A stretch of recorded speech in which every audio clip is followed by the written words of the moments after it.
দেয়ালের লেখনীগুলো এখনো মুছে যায়নি। হ্যাঁ, কি লেখা এখনো যদি দেখতে পাবেন যে দেশটা কারো বাবার না, আর হচ্ছে দিনে নাটক, রাতে আটক, এবং নাটক কম করো প্রিয়। আমি ভেবেছিলাম নাটকের এখানেই সমাপ্তি। নাটকটা আসলে যে ধারাবাহিক এটা বুঝতে পারি নাই। এই নাটকের মানে স্ক্রিপ্ট ঠিকই আছে, অ্যাক্টর এবং অ্যাক্ট্রেস পাল্টে গেছে। কিন্তু দুঃখজনক কি জানেন, এই যে দিনে আটক রাতে নাটক, সেই যাদেরকে গুম করা হয়েছিল তারাই এখন অ্যাক্টর অ্যাক্ট্রেসের ভূমিকায় চলে গেছেন। কারো ভাই, কারো স্বামী যারা গুম হয়েছিল ফিরে আসেন নাই, তারাও এই গুম অধ্যাদেশ বাতিলে কোনো বিরোধিতা করছেন না। এখানে ওই একটা ভাঙা গ্লাস জোড়া দিয়ে আপনি খুব বেশিক্ষণ কিন্তু লাগাতে পারবেন না, মানে ঠিক করতে পারবেন না। তাই আমি সেই আমাদের সবার প্রিয় নেত্রী খালেদা জিয়ার মানে কথার সাথে কথা মিলিয়ে বলতে চাই, সেই সংবিধানটি ছুঁড়ে ফেলাই ভালো হবে। এত বেশি কাটাছেঁড়া করার থেকে সেটি খুব বেশি দিন টিকবে না। হ্যাঁ, যে বর্তমান যিনি রাষ্ট্রপতি আছেন তিনি আগেও যে সরকারের কথা উঠতেন বসতেন প্রধানমন্ত্রী, এখনও আমরা কি দেখছি একই ব্যক্তি, উনি কিন্তু বর্তমান প্রধানের কথা উঠছেন বসছেন। তার মানে কি এটা কি একটা রোবট পোস্ট, পুতুল রাষ্ট্রপতি? আমরা এটা চাই না বলেই আমরা কিন্তু ক্ষমতার ব্যালেন্স চেয়েছিলাম, কিন্তু সেটিও কিন্তু আর হচ্ছে না। তাহলে আবারও আগের রাষ্ট্রপতির মতোই কেউ একজন থেকে যাবেন যিনি পুতুলের মতো। যেমন রাজনীতি প্রথম কথাটাই আমি সেদিন দেখছি, আমার 8-10 বছরের ছেলেমেয়েরা খেলছিল, একজন আরেকজনকে খেলার মধ্যে হয়তো তার নিয়ম পছন্দ হয় নাই, বলে তুই আমার সাথে রাজনীতি করস। আমি না, আমার মনে হলো কি যে আমি এতদিন রাজনীতি সংজ্ঞা কি পড়লাম, বাস্তবেই বাচ্চাগুলা রাজনীতি করস বলে শব্দটাকে কোন জায়গায় চলে গেল। আমি আসলে খানিকটা কষ্টও পেয়েছি, হতাশ হই নাই, কারণ আমাদের জুলাইয়ে তো আমাদের সন্তানেরাই রাজনীতির অর্থটা বদলে দিয়েছে। আমি দু একটি কথা যেহেতু সংবিধান নিয়ে বলা হয়েছে, আমি দু একটি মেমোরি আপনাদের সামনে নিয়ে আসতে চাই। আমাদের সবার অত্যন্ত শ্রদ্ধেয় নেত্রী, যিনি প্রাক্তন প্রধানমন্ত্রী, জননেত্রী, অনেক ভালোবাসার মরহুমা খালেদা জিয়ার একটি কথা সামনে নিয়ে আসতে চাই, যেটি আপনারা এখনও অহরহ ফেসবুকে, ইউটিউবে দেখতে পাবেন। এই যে সংবিধান আমাদেরকে ফ্যাসিস্ট হতে সাহায্য করে এসছে এতদিন, সেটি নিয়ে তিনি কি বলেছিলেন, এটা কিন্তু ভিডিও আছে, আপনারা দেখবেন। তিনি বলেছিলেন এই 72-এর সংবিধান হচ্ছে আওয়ামী লীগের রাজনৈতিক ম্যানিফেস্টো। আমরা যদি ক্ষমতায় যাই এটিকে ছুঁড়ে ফেলে দেব। বিশ্বাস করেন, যতটুকু পড়াশোনা করেছি এবং এই নেত্রীর কথার সাথে থিওরি এবং প্র্যাকটিসে এত বেশি মিলে যায়, আমরা আসলে সেটিই আশা করেছিলাম। বাস্তবে কি দেখতে পাচ্ছি যে এই খুব বেশি দিনও হয়নি তারই দল, তার নিজের সন্তান যখন প্রধানমন্ত্রী, তারা এই সংবিধানটিকে ছুঁড়ে ফেলা তো দূরে আঁকড়ে ধরার চেষ্টা করছেন। আমি আসলে বিব্রত, আহত। উনি আমাদের অনেক ভালোবাসার নেত্রী। সো এটি গেল সংবিধান। এখন আপনারা যে ক্যাম্পাসে দাঁড়িয়ে আছেন, যদি এখনও জাস্ট ডানে বামে তাকান, দেয়ালের লেখনীগুলো এখনও মুছে যায়নি। হ্যাঁ, কি লেখা এখনো যদি দেখতে পাবেন যে দেশটা কারো বাবার না, আর হচ্ছে দিনে নাটক, রাতে আটক, এবং নাটক কম করো প্রিয়। আমি ভেবেছিলাম নাটকের এখানেই সমাপ্তি। নাটকটা আসলে যে ধারাবাহিক এটা বুঝতে পারি নাই। এই নাটকের মানে স্ক্রিপ্ট ঠিকই আছে, অ্যাক্টর এবং অ্যাক্ট্রেস পাল্টে গেছে। কিন্তু দুঃখজনক কি জানেন, এই যে দিনে আটক রাতে নাটক, সেই যাদেরকে গুম করা হয়েছিল তারাই এখন অ্যাক্টর অ্যাক্ট্রেসের ভূমিকায় চলে গেছেন। কারো ভাই, কারো স্বামী যারা গুম হয়েছিল ফিরে আসেন নাই, তারাও এই গুম অধ্যাদেশ বাতিলে কোনো বিরোধিতা করছেন না। আমি আসলে কি বলবো বুঝতে পারছি না। শুধু এইটুকু বলছি, নাটকের ধারাবাহিকতা যদি চলতেই থাকে, নাটকের কিন্তু একটি দৃশ্য ছিল হেলিকপ্টারে পলায়ন। আমরা জানি না সেই দৃশ্যটিও আবার কখনো মঞ্চায়িত হবে কিনা, আমরা চাই না, নিশ্চয়ই চাই না, আমরা দেশকে ভালোবাসি। এখন খুব যদি একাডেমিক্যালি একটা শব্দে চলে আসি, যে সংবিধান তারা আসলে ছুঁড়ে না ফেললেও বলছেন আমরা সংস্কার করব না, আমরা সংশোধন করব। সো এই দুটো শব্দ মনে হয়, যেহেতু ঢাকা বিশ্ববিদ্যালয়ের মতো জায়গা, এখানে যারা দাঁড়িয়ে থাকেন তারাও অনেক বেশি জানেন, এখানে আপনাদেরকে জানানোর কিছু নাই। কিন্তু আমি বলবো যে এই দুটোর তাহলে পার্থক্য কী? ওনারা মানে মানে সংশোধন করবেন, সংস্কার করবেন না।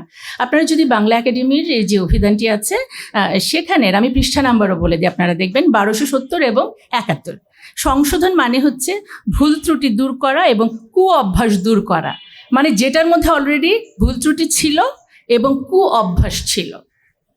দ্যাট মিনস যে সংবিধান আপনি সংশোধন করতে চাচ্ছেন, আমরাই স্বীকার করছি এটাতে অনেক কু অভ্যাস আছে। এইটাকে কাটাছেঁড়া করে আমরা কি করতে পারবো? এবার দেখেন সংস্কার মানে অভিধানটি কি বলেছে, যেটা হচ্ছে উৎকর্ষ সাধন উন্নতি বিধান, মানে কোয়ালিটি ডেভেলপমেন্ট। এখানে ওই একটা ভাঙা গ্লাস জোড়া দিয়ে আপনি খুব বেশিক্ষণ কিন্তু লাগাতে পারবেন না, মানে ঠিক করতে পারবেন না। তাই আমি সেই আমাদের সবার প্রিয় নেত্রী খালেদা জিয়ার মানে কথার সাথে কথা মিলিয়ে বলতে চাই, সেই সংবিধানটি ছুঁড়ে ফেলাই ভালো হবে, এত বেশি কাটাছেঁড়া করার থেকে সেটি খুব বেশি দিন টিকবে না। এবার চলে আসি জুলাই সনদের যেই আমরা আমাদের সাথে যারা সাধারণ মানুষ, আমরা হার্ভার্ডের যেই কন্ডিশনগুলো দেখেছিলাম, আমরা সবাই মুগ্ধ ছিলাম।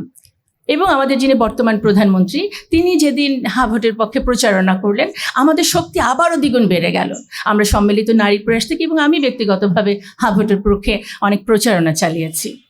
এই বাস্তবে যখন এসে দেখলাম যে তাদের কথা এবং কাজের সাথে মিল নাই, আমি আবারও আশাহত হলাম। অ্যাটলিস্ট আগের ফ্যাসিস্ট তো কথা এবং কাজের মিল ছিল, ফান করে যদি বলি যে দেশটা আমার বাবার, আমিই তো তাদেরকে খাইয়ে পরিয়ে রাখি, ইচ্ছা করলেই তাদের মেরে ফেলতে পারি, and she did it. But আপনারা তো কথা দিলেন হার্ভার্ডের এটা প্রচারণার পক্ষে, আমরাও কথা বললাম, এখন এটা হচ্ছে না। এটা কি হিপোক্রেসি না? আমি এখন শেষ করব যেটি দিয়ে, যে এই কয়েকদিন ধরে আপনারা পার্লামেন্টে অনেকগুলো অধ্যাদেশ বাতিল হতে দেখেছেন এবং সরকারের যে পরবর্তী প্ল্যানগুলো দেখেছেন। সংবিধান বিশেষজ্ঞ এখানে আছেন, আপনারা সেটা শুনবেন। আমি শুধু একাডেমিক্যালি একটা দারিদ্র্যের দুষ্টচক্র তো আপনারা জানতেন, যে চক্রাকারে একটা জিনিস ঘুরতে থাকে, কেন একটা দেশ দরিদ্র থেকে দরিদ্র হয়। আজকে আমি আপনাদেরকে বলবো মানে একটা ফ্যাসিস্ট কীভাবে ফ্যাসিস্ট থেকে আরও ফ্যাসিস্ট হয়ে উঠতে পারে, এবং গণতন্ত্রকে নস্যাৎ করে ফ্যাসিস্ট হয়ে ওঠার একটা দুষ্ট চক্র আছে। আমি জাস্ট যে কয়টা প্ল্যান, আমি কিন্তু অত বড়তে যাব না, এই কয়েকদিনের মধ্যে যে কয়টি অধ্যাদেশ বাতিল করা হয়েছে এবং যেগুলো অ্যাডপ্ট করা হয়েছে সেটা নিয়ে একটু বলছি। প্রথম কথা হচ্ছে যে উচ্চকক্ষ না থাকার পক্ষেই, মানে হার্ভার্ড বাতিল হলে উচ্চকক্ষটা কি জিনিস, যেখানে ওই রাজনীতি করা রাজনীতিবিদ ছাড়াও কিছু পেশাজীবী এবং স্কলাররা থাকবেন। রাজনীতিবিদরা ভাবছে এখানে আবার স্কলার কি দরকার, রাজনীতি তো আমরা করব, বাদ দাও এটা, ওকে বাতিল। হ্যাঁ, শুধু রাজনীতিবিদরা থাকলো। এবার আসেন রাষ্ট্রপতির কথায়।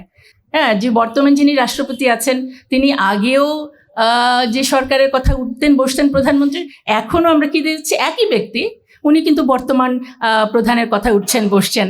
তার মানে কি, এটা কি একটা রোবট পোস্ট, পুতুল রাষ্ট্রপতি? আমরা এটা চাই না বলেই আমরা কিন্তু ক্ষমতার ব্যালেন্স চেয়েছিলাম, কিন্তু সেটিও কিন্তু আর হচ্ছে না। তাহলে আবারও আগের রাষ্ট্রপতির মতোই কেউ একজন থেকে যাবেন যিনি পুতুলের মতো। একটু মিলাই। এবং সংবিধানে 70 অনুচ্ছেদ নিয়ে তো সারা জীবন কথা হলো, খুব আশায় আছি, এখনও আছি যে দলের বিরুদ্ধে কথা বললে আপনার পথটি হারাবেন না, কিন্তু এটি এখনও কিন্তু বাস্তবায়ন হয় না। তাহলে খেয়াল করে দেখেন, রাজনীতিবিদরা পেশাজীবীদের স্কলারদের ঢুকতে দিলেন না, রাষ্ট্রপতিকে পুতুল করে রাখলেন, চক্রাকারে চিন্তা করেন। এবং সংবিধানের মাধ্যমে আমার দলও কিন্তু নিয়ন্ত্রণে, আমার এগেনস্টে কিছু বলতে পারবা না। দেন আসেন মানবাধিকার যে কমিশনের যে সংস্কারের কথা বলা হয়েছে, এটা পুরোপুরিই বাতিল। কিসের আবার জনগণ, কিসের আবার মানবাধিকার? এবার আমার জনগণ আবার আগের মতো নিয়ন্ত্রণে, দল নিয়ন্ত্রণে, রাষ্ট্রপতি নিয়ন্ত্রণে, জনগণ। এবার আসেন ভয়ঙ্কর এই যে গুম অধ্যাদেশের, যেটা দিলেন বাতিল করে। প্রথমে করলেন আমার মানবাধিকার, আমি কিছুই বলতে পারবো না, এরপর আমাকে গুম করবেন, তাও আমি কিছুই বলতে পারবো না। একেবারে আগেরটা তো ধরেন অঘোষিত ছিল, এখন ডিক্লেয়ার করে আমাকে এইভাবে করে এখন সেটা করা হবে। ওকে, আমাকে যখন এটা করেন যে মানে পালাবে কোথায়, এবার আবার গুম নতুন করে আইনের মাধ্যমে। এরপরেরটা তো আরও ভয়ঙ্কর, বিচার বিভাগ এখন তাদের নিয়ন্ত্রণে আবার। হ্যাঁ, যে সুপ্রিম কোর্টের বিচারপতি নিয়োগ তারা করবেন। আমরা এতকাল কি দেখেছি, কাদের করা হয়েছে? তার মানে মানবাধিকার বাদ দিলেন, আমাকে গুম করলেন, এবং বিচারও করবেন আপনি নিজেই, মানে বিচারক যেহেতু আপনার, আমার বিচার পাওয়ার কোনো চান্স নাই। এবং এই বিচারপতি এবং অন্যান্য যারা তাদের, এবং যদি ব্যবসায়ী বলি ক্ষমতাধর, দুর্নীতি ইচ্ছা মতো কেন করতে পারবেন? কারণ দুদক যে অধ্যাদেশ, যে তার যে অটোনমি স্বাধীনতা, এটিও বাতিল করে দিয়েছেন। দুদকের মানে কেন স্বাধীনভাবে কাজ করবে? সে তো মানে দন্ত নখবিহীনভাবে সরকারের কথা উঠবোস করবে। এই কালচারেই তো আমরা অভ্যস্ত। আমরা কিন্তু কিছুদিন আগে দুদকের চেয়ারম্যানকে তার পদ থেকে সরে যেতে দেখেছি, কারণ তার দন্ত মুখ ছিল, এটাই তার অপরাধ। সুতরাং আমাদের কালচারের সাথে সেভাবে করেই যেতে হবে। যদি আমি এই শেষ দিকে যে চক্রাকারটা যদি বুঝে থাকি, যে আমি মানুষকে, আমার জনগণকে নিয়ন্ত্রণে নিলাম, দলকে নিলাম, আমি গুম হত্যাকেও লিগ্যাল করে দিলাম, বিচার সেটাও আমার পক্ষে, আর থাকলোটা কি? আর যেহেতু এখানে আমাদের স্টুডেন্টরা আছেন, পিএসসিও এখন তাদের নিয়ন্ত্রণে, কষ্ট করে আর পড়াশোনার দরকার নাই। আগের মতো আপনাদের চাকরিগুলো দলীয় পড়াশোনা করে হয়তো পাওয়ার একটা সুযোগ চলে আসবে। আর এই সরকারকেও আমি বলবো যে আমাদের অন্তর্বর্তী সরকার আরেকটি চমৎকার পথ দেখিয়ে গেছেন। আমি সম্মিলিত নারী প্রয়াসের সভাপতি হিসেবে সেই নারী কমিশনের তাদের যে কাজগুলো ছিল সেটার অনেকবার সমালোচনা করেছি। এখানে কি করা হয়েছে যে ট্রান্সজেন্ডারকে আপনারা এখন সমস্ত সিলেবাসের মধ্যে দেখবেন এটার বৈধতা চলে এসছে। আপনার এই ক্যাম্পাসে আমরা সেদিনও দেখেছি যে স্বঘোষিত ট্রান্সজেন্ডাররাও কিন্তু এখানে তাদের মতো করে চলতে পারছে। তার মানে নৈতিক শিক্ষাটাকে বাদ দিয়ে আপনি অনৈতিক এবং অগ্রহণযোগ্য জিনিসটাকে এস্টাবলিশ করে দিয়ে গেলেন, এবং এই সরকারের জন্য এটা আরও চমৎকার হলো। এবং পতিতাবৃত্তিকে আপনি করে দিলেন কি প্রফেশনাল একটা স্ট্যাটাস দিয়ে দিলেন। আর কি দরকার? মানে একদিকে আপনার পিএসসিতে গেলে আপনি রাজনীতি করলে চাকরি হয়ে যাচ্ছে, সমস্ত অনৈতিক কাজগুলোর আপনি সাপোর্ট পাচ্ছেন। সব মিলিয়ে যদি আপনি রাজনৈতিক চক্র চিন্তা করেন, আগের ফ্যাসিস্টের থেকেও বর্তমান সরকার যেই পলিসিগুলো নিয়েছে, যে অধ্যাদেশগুলো বাতিল করেছে, এর চেয়েও ভয়ঙ্করভাবে ফ্যাসিস্ট হয়ে ওঠা সম্ভব। এখন তাহলে আপনাদের থেকে যে ভেতরে প্রশ্নটা যাচ্ছে, তাহলে এর থেকে মুক্তি কি?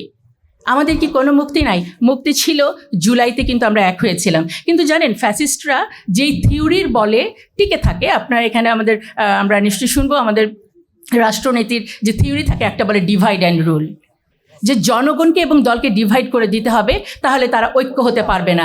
জুলাইকে যেন কোনোভাবে ডিভাইড করতে না পারে। আমার আজকে রিকোয়েস্ট থাকবে, জুলাইতে মানে ধর্ম, বর্ণ, লিঙ্গ, রাজনৈতিক দলের ঊর্ধ্বে উঠে যেভাবে করে সবাই একসাথে হয়েছিলেন, যে কারণে আমরা একটা নতুন বাংলাদেশের স্বপ্ন দেখেছিলাম, এখন আমি দেখতে পারছি না, বাট আশা করছি সবার প্রতি সেই ঐক্যবদ্ধ হওয়ার অনুরোধটি রেখে একদম অ্যাকাডেমিক্যালি, থিওরিটিক্যালি এই ফ্যাসিস্টের এই চক্রাকার দুষ্ট চক্রকে ভেঙে একটি ইনসাফের বাংলাদেশ দেখার প্রত্যাশা রইলাম। অনেক ধন্যবাদ সবাইকে। আসসালামু আলাইকুম।